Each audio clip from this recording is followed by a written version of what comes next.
Hello everyone, welcome back to my YouTube channel. आज के इस वीडियो में आप जानेंगे फैलोपियन ट्यूब के बारे में। फैलोपियन ट्यूब क्या होता है, फैलोपियन ट्यूब में ब्लॉकेज क्या होता है और इसके साथ ही फैलोपियन ट्यूब में जो ब्लॉकेज होती है वो किस कारण से होती है और इसके क्या क्या उपचार हो सकते हैं। इसके साथ ही फ्रेंड्स आप ये भी जानेंगे कि अगर आपके फैलोपियन ट्यूब में ब्लॉकेज है तो क्या आप इसका पता लगा सकते हैं। आपको किस प्रकार के सिम्टम्स समझ में आएंगे कि आपको ये पता चलेगा कि आपके फैलोपियन ट्यूब में ब्लॉकेज है।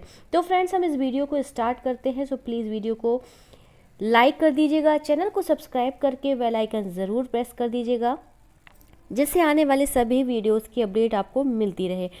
प्रेगनेंसी कंसीव करने की प्रक्रिया में फैलोपियन ट्यूब का एक बहुत ही बड़ा रोल होता है।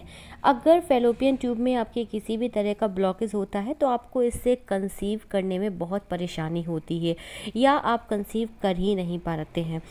प्रेगनेंसी की जो प्रोसेस होती है उसमें फैलोपियन ट्यूब का ही मेन रोल होता है, क्योंकि जो महिलाओं के एक्टिव एग होते हैं वो जब आपकी ओवरी से रिलीज़ होते हैं तो वो आपके फैलोपियन ट्यूब के द्वारा ही आपके यूट्रस तक पहुंचते हैं। इसी ट्यूब में महिला का जो एग होता है वो स्पर्म के संग मिल करके उसे फर्टिलाइज़ करता है। एग जब ओवरी से हर महीने रिलीज़ होता है तो वो फैलोपियन ट्यूब में स्पर्म का वेट करता है, और अगर सही समय पर महिलाएं रिलेशन बनाती हैं, ओव्यूलेशन के समय पर अगर रिलेशन बनाती हैं तो वो फैलोपियन ट्यूब में फर्टिलाइज होकर के जाकर के आपके यूट्रस की लाइनिंग में चिपक जाता है, जिससे आगे की प्रोसेस आपकी शुरू हो जाती है। सो फ्रेंड्स, अगर फैलोपियन ट्यूब में आपके ब्लॉकेज होता है तो ये एग और स्पर्म का मिलना नहीं हो पाता है, जिस कारण से आपको कंसीव नहीं हो पाती है। फैलोपियन ट्यूब में ब्लॉकेज के बहुत सारे रीज़न होते हैं और फैलोपियन ट्यूब में ब्लॉकेज कई प्रकार की होती है। जैसे कि हम मेनली 3 प्रकार की ब्लॉकेज की बात कर रहे हैं। जो महिलाओं का फैलोपियन ट्यूब होता है कि रिप्रोडक्टिव ऑर्गन्स होता है, जिसमें सबसे पहले जो डिस्टल ट्यूबल ब्लॉकेज होती है, जब ट्यूब में रुकावट ओवरीज के सबसे करीब भाग में होती है। कहने का मतलब है कि जो फैलोपियन ट्यूब होता है वो आपके ओवरीज और यूट्रस से जुड़ा हुआ होता है। तो जब आपके ओवरीज के सबसे करीब भाग में अगर ब्लॉकेज होती है तो इसे डिस्टल ट्यूबल ब्लॉकेज कहा जाता है। इसके साथ ही अगर मिड सेगमेंट ब्लॉकेज की बात करें तो जब फैलोपियन ट्यूब के मध्य में, कहने का मतलब है जो कि यूट्रस और ओवरीज के बीच में जो एरिया होता है उसे मिड सेगमेंट ब्लॉकेज कहा जाता है। जब फैलोपियन ट्यूब के बीच में किसी भी प्रकार की कोई डिस्टर्ब पैदा होता है, डिस्टर्बेंस होती है, तो इसे मिड सेगमेंट ब्लॉकेज के नाम से जाना जाता है। फ्रेंड्स, इसके साथ ही एक प्रॉक्सिमल ट्यूब ब्लॉकेज होता है। जब आपके फैलोपियन ट्यूब में ब्लॉकेज हो गई है, ये आपके फैलोपियन ट्यूब का लास्ट पार्ट होता है जो कि आपकी यूट्रस के पास से ही जुड़ा होता है। अगर यहाँ पर किसी भी तरह की कोई ब्लॉकेज होती है तो इसे प्रॉक्सिमल ट्यूबर ब्लॉकेज कहा जाता है।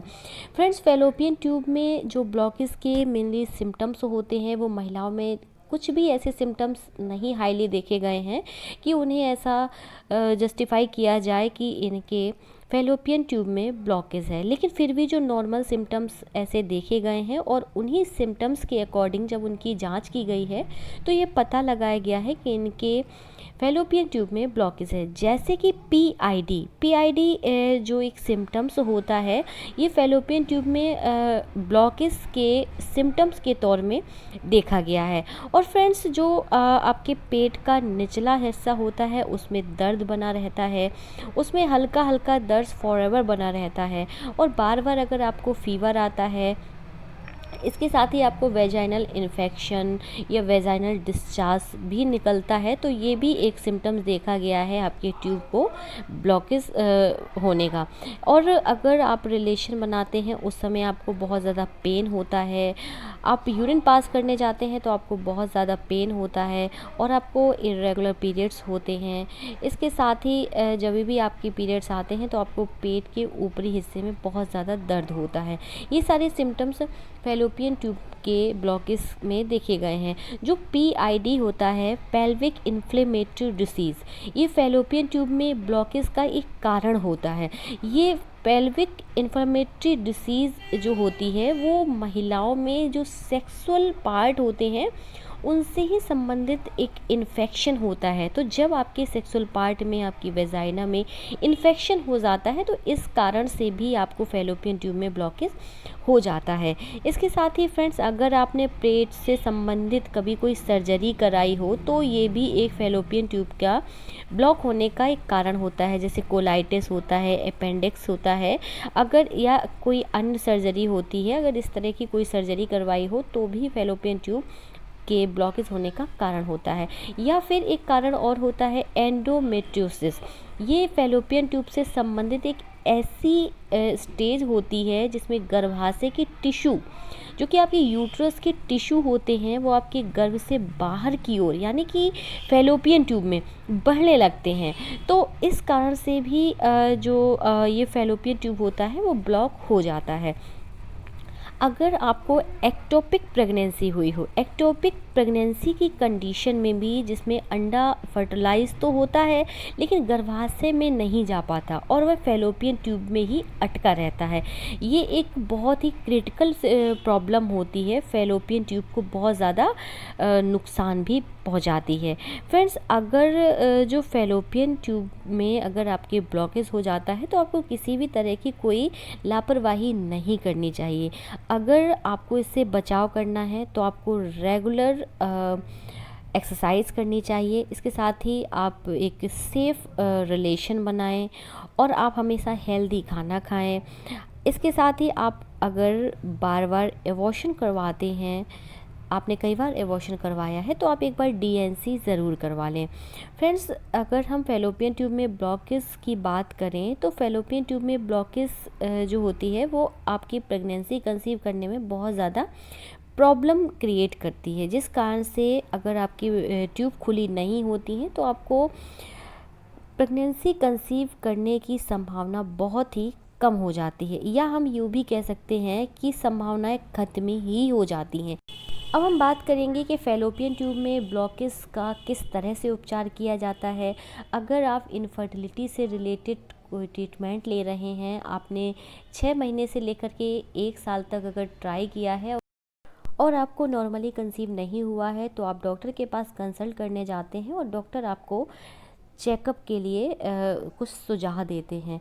तो जो सुझाव होते हैं, जैसे HSG टेस्ट, जब आपका HSG टेस्ट करवाया जाता है तो ये फैलोपियन ट्यूब में आपकी ब्लॉकेज है या नहीं है, उसका सबसे सिंपल मेथड होता है।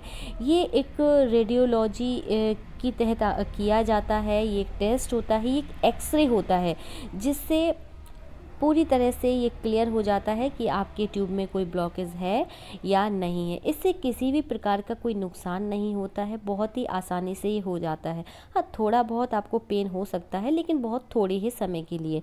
इसके साथ ही फ्रेंड्स, जो लेप्रोस्कोपी एक प्रकार की सर्जरी होती है, जिसमें एक छोटा सा चीरा लगाकर आपके यूट्रस का, ओवरीज का और फैलोपियन ट्यूब की जांच की जाती है। इस प्रोसेस में आपकी बॉडी में एक छोटा सा कैमरा डिवाइस लगा दिया जाता है और आपके रिप्रोडक्टिव ऑर्गन्स को देखा जाता है और ये पता लगाया जाता है कि कहाँ पर क्या प्रॉब्लम आ रही है।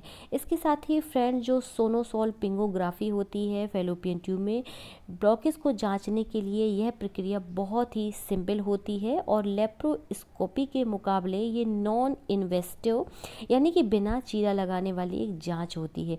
इसकी मदद से फैलोपियन ट्यूब में होने वाली सूजन, कोई डैमेज है, किसी भी प्रकार की कोई समस्या है, उसका आसानी से पता लगाया जाता है और इसकी पुष्टि के लिए लेप्रोस्कोपी का भी इस्तेमाल किया जाता है। इसके साथ ही फ्रेंड्स, एक एंडोवेजिनल सोनोग्राफी होती है, उसमें फैलोपियन ट्यूब में लिक्विड पदार्थ के कारण आने वाली जो रुकावट होती है उसका भी पता लगाया जाता है। इसके साथ ही फ्रेंड्स, जो भी और भी ट्रीटमेंट होते हैं वो डॉक्टर नई नई टेक्नोलॉजी का यूज़ करके आपकी इनफर्टिलिटी को फर्टिलिटी में बूस्ट कर देते हैं और आपको कंसीव करने के लिए बहुत ही हेल्प मिलती है। फ्रेंड्स, अगर आप फैलोपियन ट्यूब में ब्लॉकेज के लिए कुछ घरेलू उपचार भी आजमाना चाहते हैं तो आपको ढेर सारे वीडियो आपको मिल जाएंगे, यूट्यूब में आप देख सकते हैं और उनको फॉलो कर सकते हैं। और आई होप आपको ये वीडियो अच्छा लगा होगा। सो चैनल को सब्सक्राइब करके बेल आइकन ज़रूर प्रेस कर दें और वीडियो को लाइक ज़रूर कर दें, जिससे ऐसे ही इन्फॉर्मेटिव वीडियो मैं आपके लिए लेकर के आती रहूँ।